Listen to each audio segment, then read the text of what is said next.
How much should you budget for a firearm?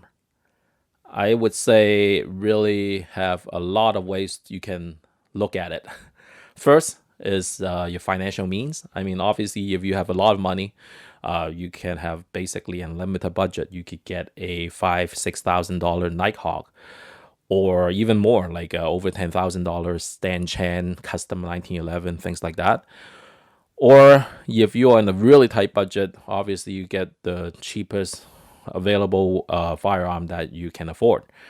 But I wanted to kind of have more of like how I share with you how I would view it in terms of owning or budgeting for one firearm. I know a lot of people do have like tight budgets, so and they don't want to get the cheapest thing. So, what's the right amount to spend on a firearm? So, I just wanted to have a little bit of a discussion and share with you what my thoughts are on how to determine that budgeted figure. For me, I would say that really depends on what type of handgun owner, or not handgun. I mean, like this applies to rifle or other type of firearm as well, or shotgun, whatnot. Um, if you are more of a collector, then obviously get something that you like that you can afford. Because if you are not really going to shoot it anyway that much, and it's more for just a collecting piece, then yeah, you basically see what you can afford to get that piece. But coming from, let's say, a regular or like an occasional shooter at the gun range and whatnot in Canada, this is more applicable in Canada, because I'm not going to touch on the self-defense aspect of it, because that's not real applicable in Canada when you do get a firearm. So basically it's sport shooting. So let's say if you plan to go to the gun range on occasion, or you go regularly, I would use your budgeted ammo amount that you plan to spend every year as a basis to calculate how much you should plan for to get your firearm. I would, like, for me personally, I think it should be somewhere between 3 to 5 years of your budgeted amount for ammo. So if you, let's say, plan to spend about, I don't know, like $500 ammo per year, then if it's 3 years, about like $1,500 or maybe $2,500, kind of that range. So if you plan to spend that much per year, like $500, because I would say like a firearm, let's say a decent quality firearm, it's going to last you a long time. But and definitely even like 5,000 rounds or 10,000 rounds through a modern combat pistol is nothing these days. It's really reliable. But I'm just kind of using it as more of like a benchmark in terms of I guess the overall depreciation of the handgun, or of a regular type of asset. I mean, handgun is actually apparently it doesn't really depreciate that much. So I wouldn't say it's, so far as it's a good investment, but at least it's not going to be like let's say you purchase a car or something like that, where it's kind of devalue quite a bit after like 10 years.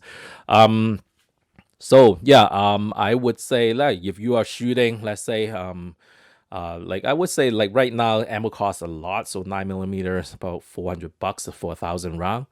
So if you're using today's figures for ammo, if you plan to shoot maybe 1,000 rounds or maybe less, who knows? Like, so I know I have friends who bought like a brick, like basically 1,000 round of 9mm, and it's been like 3 years and he still hasn't gone through it all.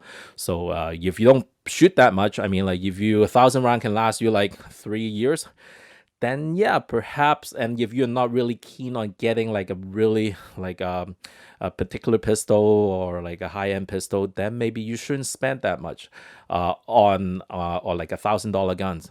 If you are more of like an occasional shooter, and you're not really particular about like have to have like a HK pistol or something really nice or whatnot, then yeah, maybe something like a $500 pistol or something might be suffice for the needs.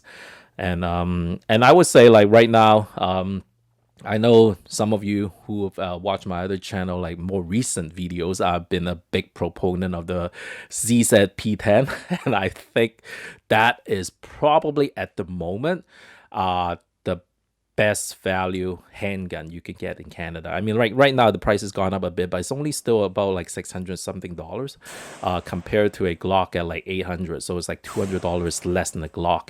And honestly, I don't see that unless like you really have to have that reputation and long-term history of reliability of the Glock. I don't see that gun. Like, I mean, I don't really see the Glock to be better than the CZ-P10. In fact, I think the CZ-P10, regardless of what the price is, I think it's a better pistol, honestly.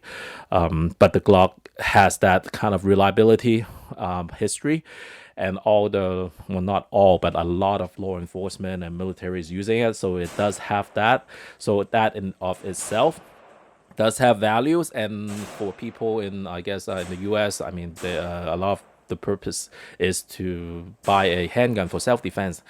Then perhaps the Glock gives you a little bit more kind of a comfort and a peace of mind than, let's say, the CZ, which is still a great pistol, but it doesn't have that track record. But for Canada, if you bring that pistol to the gun range to shoot or do competition with it, definitely, I think that's probably the best not bargain, but best value pistol. Obviously, there's cheaper option as well. I've did videos on lower price. I wouldn't say like cheap like quality, but definitely cheap in price, and it's pretty good value. Like the Rinko series of pistols, like those are like $200-300 range. I mean, like if you don't plan to shoot that much, it's more of like one of your many hobbies. You may go to gun range like once or twice or 3 times a year only and shoot like maybe 50, 100 rounds. And you really don't care what type of pistol. Yeah, perhaps just get a Norinco, $200 guns. I mean, like there's no point wasting money. Even if you can afford it. I mean, if you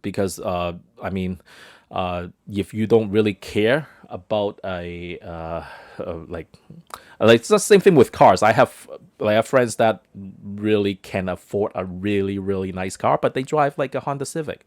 They don't care. So same thing with like this. I mean, like shooting sports.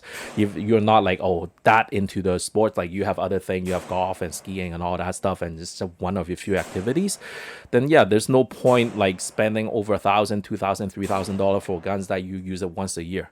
So so that's my thoughts on in terms of setting a budget, and also how choosing a firearm that kind of fits your budget. Thank you all for watching, and hope you subscribe to our channel, and leave us comments whether you like it or not. Really appreciate that. Thank you. Take care.